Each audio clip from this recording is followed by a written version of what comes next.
Most of the hoteliers now have to lay off almost all of their staff because of the situation now. And I think this is very grave for the Gambian people.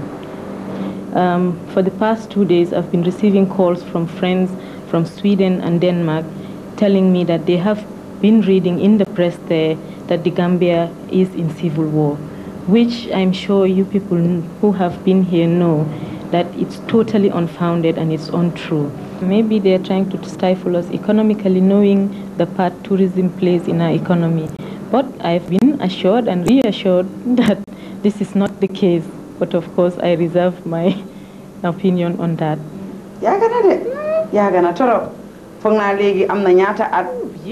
I'm 15 years old. Can I say Turistministern och Jainaba är gamla skolkamrater, fast de har inte träffats på många år. Den provisoriska regeringens ordförande Jammeh kommer hon däremot inte alls ihåg från förr. One has to remember that Jawara has been here for 30 years. For 30 years he has been a special friend of the British authorities. He spends most of his time in Britain playing golf at the expense of the Gambian state. He has assets in Britain, and our investigations into corruption have shown that most of the money stolen from the Gambian coffers are deposited in British banks. The setting up of the Crude Oil Commission has sparked up this reaction. We understand the reasons why. That they set up, the Nigerian government under ECOWAS protocol has agreed to supply the Gambia, to give to the Gambia in form of financial assistance, crude oil that the Gambia can either sell if directly or refine it. But since we don't have a refinery, the crude oil has to be sold to sold outside to countries that have a refinery. And we are talking of 20,000 barrels of crude oil a day from 1983 to 1990. These Gambians were not aware of this. And a limited liability company called the Gambia Oil Company, which when you mention to Gambians, they stare at you as if they have seen a ghost, was established in the Gambia. All the managing directors were British. Members of the board of directors were British. And none of the proceeds of that crude oil, the total of which amounted to over 16 million barrels of crude oil, were ever deposited in the government treasury. The company that was contracted to trade with the oil is called a civil trading, a company registered in Latin America, Panama City in Panama. So everything was diverted, and even though the intention of the Nigerian government was for the Gambia government to sell for development projects, to develop the rural areas, the money is diverted. And all the money, we have evidence, has been stashed in British banks. All the other commissions, when they were said, there was no reaction from the British. But the moment we set up the Crude Oil Commission to investigate into this, the biggest fraud we can call it so far in the world, of course the British are reacting in this way. So my perception is that it is in reaction to this particular commission and nothing else. We still haven't been told exactly why the British have taken the decision. But of course, people are speculating that it has resulted from a number of factors. First of all, it would appear that the British do not seem to like the decision by the AFPRC government to restore or attempt to restore diplomatic relationship with Libya. The Libyans have not yet even presented their letters of credence. And these negotiations have been going on since under Jawara. We as a government, a sovereign state, we don't want to do things under the carpet. These are negotiations that have been formalized by the former regime discreetly.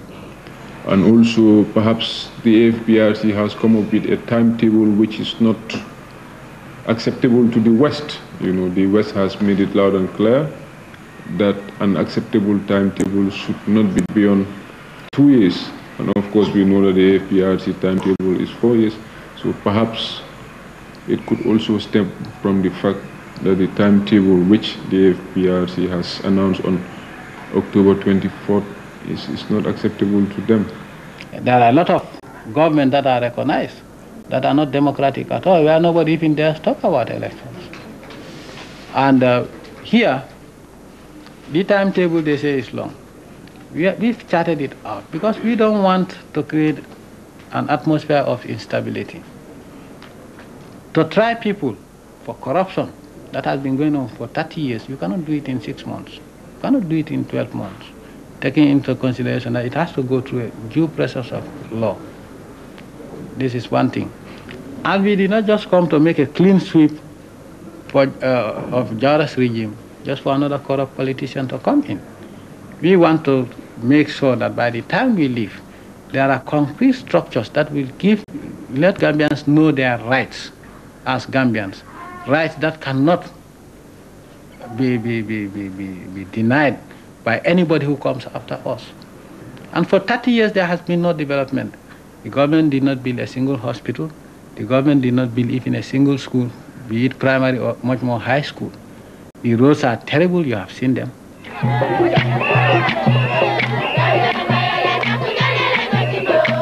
Yahya Jammeh ska besöka Biam på landsbygden. Folk har väntat entusiastiskt i flera timmar.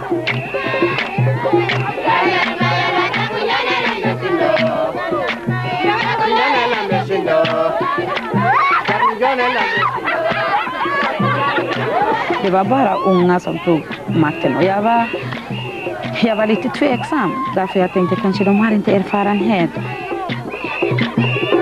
Men så länge som jag har sett det och efter att jag har hört presidenten, den här chairman Jammeh prata, det ser ut som att det kommer att lösa sig.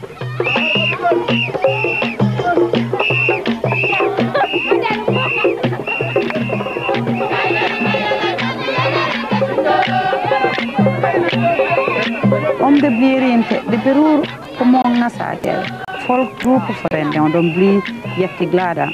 Men det tillståndet är mycket kort faktiskt.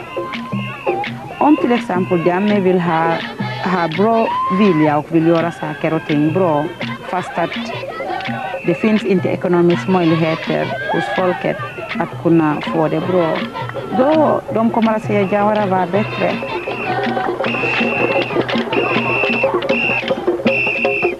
When they came into power, the amount of people who came out in the streets to manifest must have shocked most of us who were in the former government.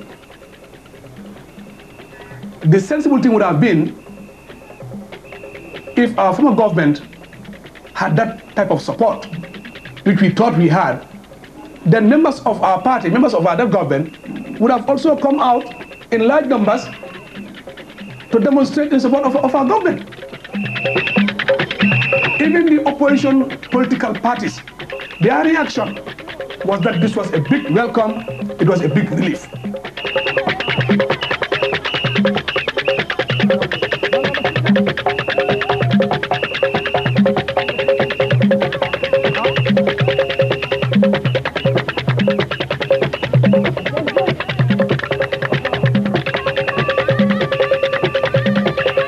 The outside world should take note of what is happening here internally, because that is what is fundamental. All that they can do is secondary to what we can do here. Even if they have millions and billions of dollars, as long as the conditions here are not propitious to change, dollars cannot change this place. So as long as we are working, in spite of the difficulties, to bring about the necessary change, the outside world should take note of that. If any ambassador had been following events properly, you will see that unlike many countries, here in the Gambia, people have been vocal. People did not just accept things as they are. People have been challenging the situation to a point where they have established relations of respect with the government which exists. And that's the most you can expect from a government. And where that respect exists, it can be converted into something else, into the basis for national dialogue to solve a problem. Of course, they may have limitations as to how to manage society, but they would not deliberately destroy this society because they are part and parcel of this society. So from that point of view, I think one can deal with them, one can communicate with them until such time that they see reason for transferring this setup to a more accepted setup, which is a democratically elected government.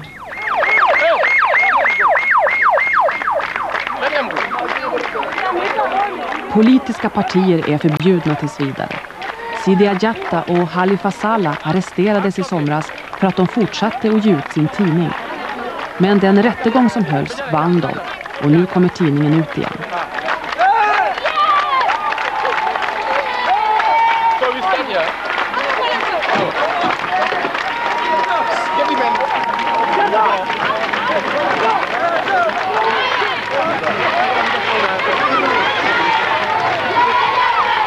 Khalifa Saleh tycker att det är viktigare att få fram ett fungerande valsystem än att snabbt få till stånd allmänna val. The system of registration of voters in the country is full of fraud because a place like Serakunda, which has over 200,000 people, there are no street names, proper addresses, which means a voter can just go and simply register in any place in 1 year. Every 2 years we have supplementary registration. He can register in 2, 3 places, 4 places, and vote 3, 4 times. Therefore, since it will be difficult to have proper elections, it is essential to constitute an electoral commission which will look into electoral frauds and in shaping a good electoral system. That was one suggestion. Now, if we determine how long it will take to establish such a system, how long it will take for political parties to operate, to campaign, etc., an independent electoral commission set up, then we can say that is the time limit for the timetable. If they come here to correct a system that can be done within maximum 2 years, let them clean up the system and go back to barracks. Then, when history is going to be written, when we are going to write history tomorrow, then we'll say that there was a group of 5 soldiers who came to rescue us. Of course, if they want to enjoy the sweetness of power, they can stay there, but at the end of the day, they will also realize that power can be sweet, but it can also be bitter.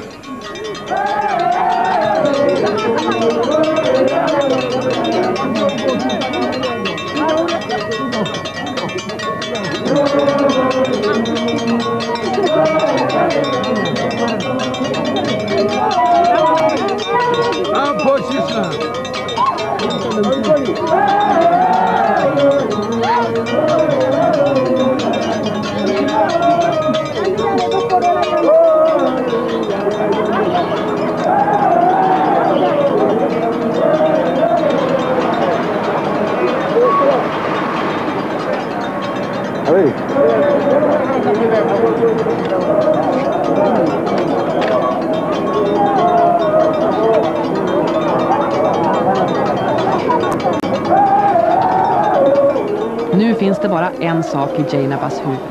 Hem. Till Farafenni. Till mamma.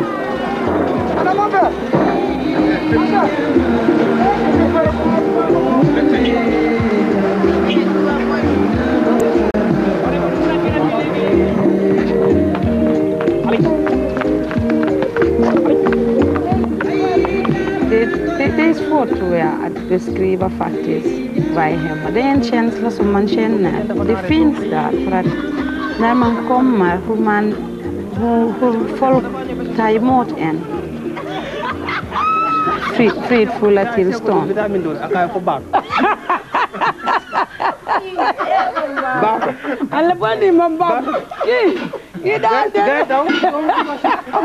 So on board guy ni ban negotiate guy pour delu ci wa so sa ne ko da Mr President ni ko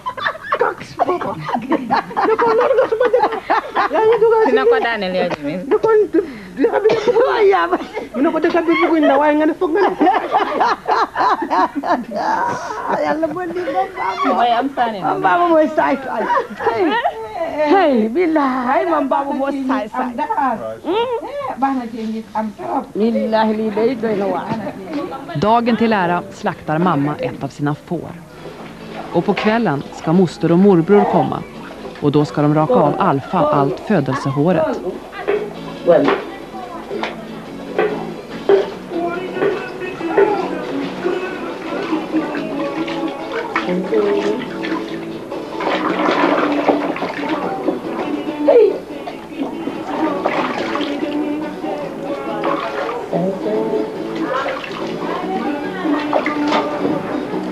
Den 8:e dagen när man är fått, han var fått på en söndag, och när söndagen kommer tillbaka ska man döpa barnet. Och en del folk tar lite hör på huvudet och en del brukar raka allting den dagen. Men med Alfa, han som döpte honom, han var lite skakig på händerna, så han tog bara lite. Fast vi från min familj, vi brukade raka allt hår den dagen. Så att han hade sitt födelsehår som man brukar raka alltid. Nästan alla i Gambia brukar göra det. Att den här första håret måste bort.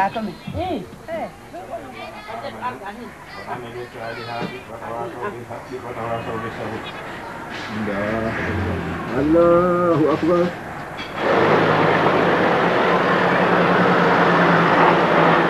Tillbaka i Banjul vill Jainaba göra några intervjuer om kvinnlig omskärelse.